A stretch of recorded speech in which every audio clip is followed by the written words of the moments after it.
Debating that Ontario Place is outdated and needs to be renovated. But what to do with the prime spot down by the water dominated Toronto's mayoral race today. Ali Chiasson explains the plan city politicians are pitching for the provincially owned site.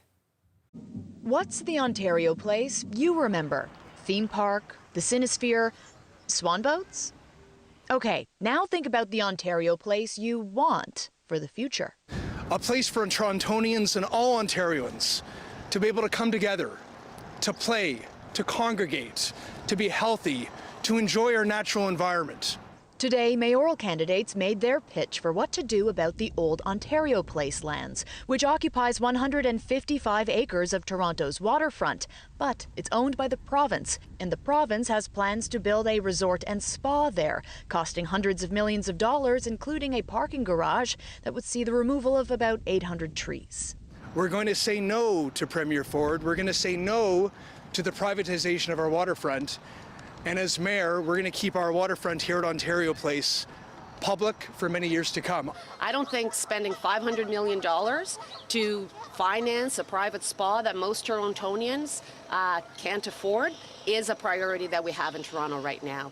Former Deputy Mayor and Housing Chair Anna Bailau wants to relocate the Ontario Science Centre from Don Mills in Eglinton down to Ontario Place, freeing up space to build housing on the Science Centre land instead.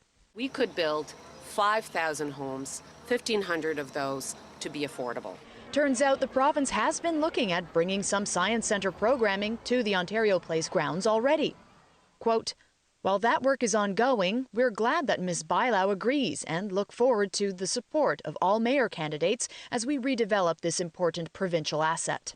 But what if we switch up that thinking from provincial asset to asset for the people of this province? Norm DiPasquale from the organization Ontario Place for All says public interest, not commercial interest, should drive the vision. So, I mean, the decision is going to be made at City Hall to accept or not accept the development application from the private spa people by December. So the next mayor has to hit the ground running on this file. The Ontario Place land is governed by the province of Ontario, so the best we can really do is advocate for what Toronto wants. It will surely be a big topic of debate on the election trail, considering it's something that so many of us really care about.